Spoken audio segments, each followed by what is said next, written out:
Hello everyone, welcome back to Ease English. In today's video, we will learn lot of new and interesting daily use advanced phrases which are very useful in our day-to-day life. To be a fluent speaker, you have to watch the whole video and do practice with me. Guys, this is Vani Yadav and you're watching the channel Ease English. Before going to start the video, I request you all, if you are new in the channel, then do subscribe to the channel. And if you are already a subscriber, then hit the like button and share the video as much as possible. So without further ado, let's begin. First sentence, मैं तुम्हें कुछ देना चाहता हूँ. English में कहेंगे I want to give you something. I want to give you something. For example, आप कहीं घूमने गए थे और अपने फ्रेंड के लिए कोई गिफ्ट खरीद के लाए, तो जब आप उससे मिलते हो तो बोलते हो ना कि मैं तुम्हें कुछ देना चाहता हूँ या देना चाहती हूँ. ये बात इंग्लिश में बोलना चाहें तो आप कह सकते हैं I want to give you something.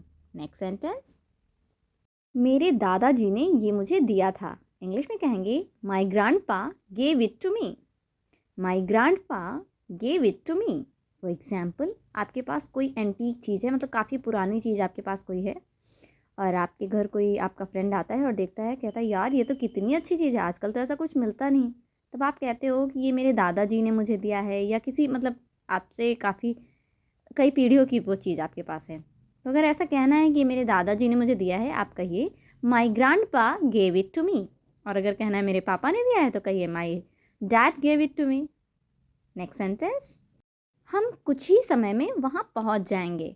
English में कहेंगे will be there in no time. Will be there in no time. For example, आप अपनी फैमिली के साथ कहीं घूमने जा रहे हो और मतलब जर्नी काफ़ी लंबी थी, आप एकदम बोर हो गए, तो पापा से पूछते हो कि पापा कितना टाइम लगेगा वहाँ पहुँचने में. तब पापा कहते हैं कि हम कुछ ही समय में वहाँ पहुँच जाएंगे. ये बात अगर उन्हें इंग्लिश में कहनी है तो वो कह सकते हैं will be there in no time. Next sentence, कल रात नींद कैसी आई. इंग्लिश में पूछेंगे how did you sleep last night. How did you sleep last night. For example, आप सभी लोग किसी ट्रिप पे गए हैं बाहर घूमने, तो वहाँ पे आपने होटल बुक किया है रहने के लिए. तो जब रात में सब सोते हो, मॉर्निंग में एक दूसरे से मिलते हो, तो पूछते हो ना कि रात में नींद कैसी आई. इंग्लिश में पूछना है तो कहिए how did you sleep last night. Next sentence, वह उसे कुछ नहीं होने देगा. इंग्लिश में कहेंगे he isn't going to let anything happen to her.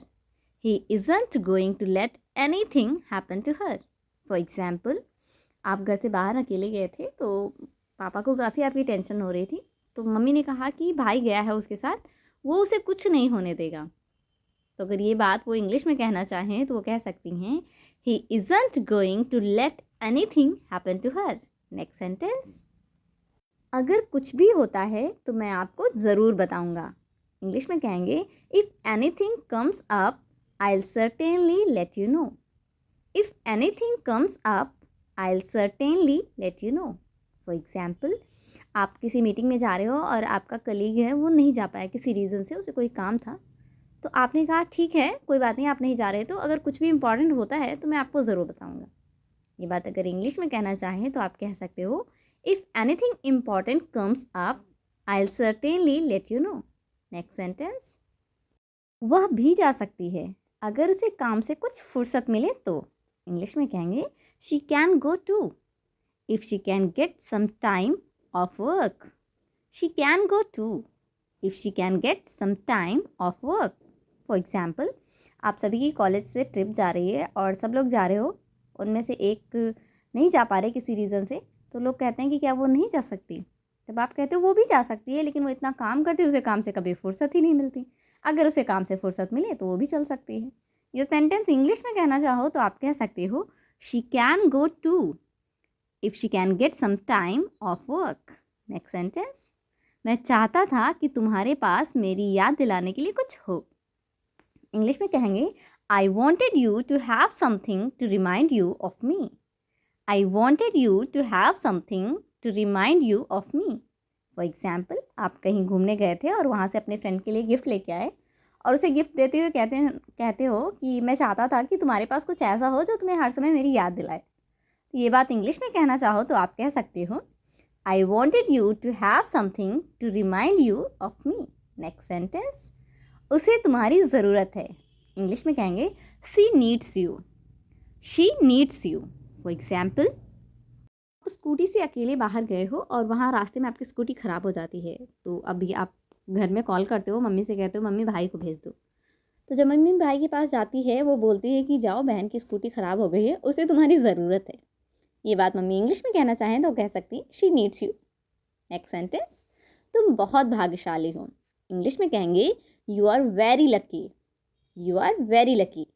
For example, आपके साथ कुछ अच्छा ही हो रहा है कई दिनों से, मतलब कुछ सालों से हर चीज़ अच्छी हो रही है, तो लोग कहते हैं ना यार तुम कितने लकी हो, तुम कितने भाग्यशाली हो। सेंटेंस इंग्लिश में कहना चाहें तो वो कह सकते हैं you are very lucky. Next sentence, खुशी बहुत तेज़ है।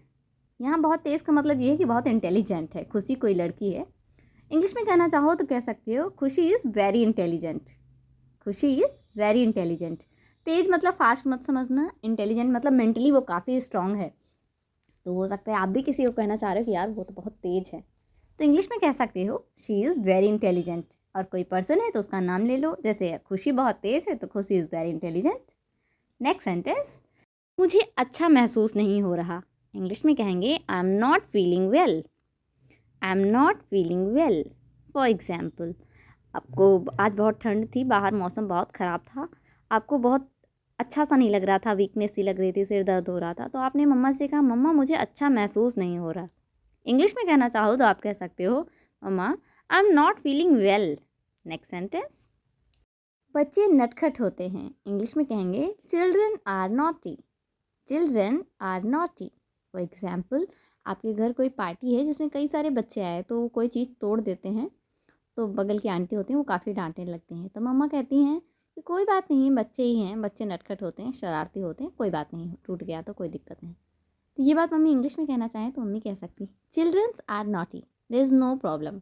नेक्स्ट सेंटेंस, वह भूखा होगा। इंग्लिश में कहेंगे he will be hungry. He will be hungry.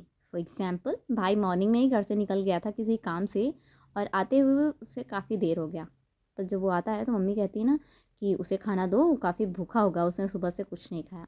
तो अगर मम्मा को ये सेंटेंस बोलना है कि वह भूखा होगा, उन्हें कहना चाहिए he will be hungry. Next sentence, Riya कक्षा की सबसे तेज़ लड़की है।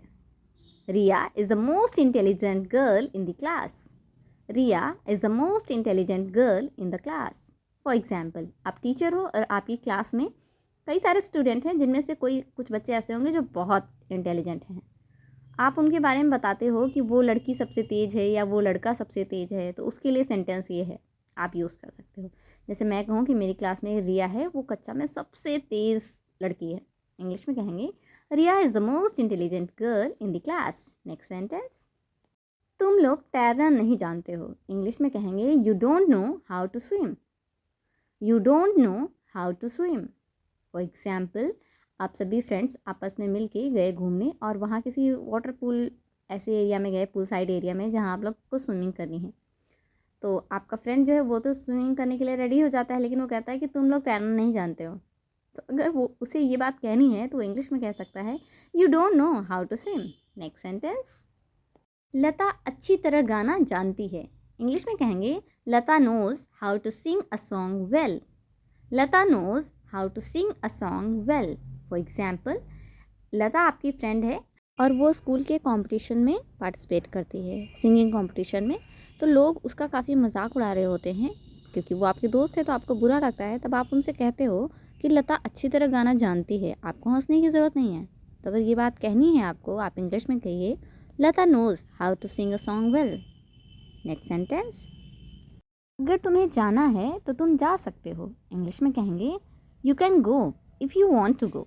You can go if you want to go. For example, आप किसी काम की वजह से अपनी कोचिंग के बाद वहाँ पे थोड़ी देर रुके हुए हो, तो आपका जो फ्रेंड है आपके साथ वो भी रुका हुआ है, तो आप उससे कहते हो ना कि अगर तुम्हें कोई काम हो और तुम जाना चाहते हो तो तुम जा सकते हो, मैं अपना काम अकेले कर लूँगा। तो अगर ये कहना है कि अगर तुम्हें जाना है तो तुम जा सकते हो, आप इंग्लिश में कहिए you can go if you want to go. Alright guys, that's all for today. I hope आपने वीडियो को पूरा देखा होगा, वीडियो आपको बहुत इंटरेस्टिंग लगा होगा और कई सारे नए नए सेंटेंसेस आपने सीखे भी होंगे। वीडियो अच्छा लगा है तो प्लीज़ वीडियो को लाइक करें, ज़्यादा से ज़्यादा शेयर करें अपने फ्रेंड्स और फैमिली के साथ, और हाँ, चैनल पे पहली बार विज़िट कर रहे हैं तो प्लीज़ चैनल को सब्सक्राइब करना बिल्कुल भी ना भूलें। मिलते हैं हमारे नेक्स्ट वीडियो में। Till then bye bye.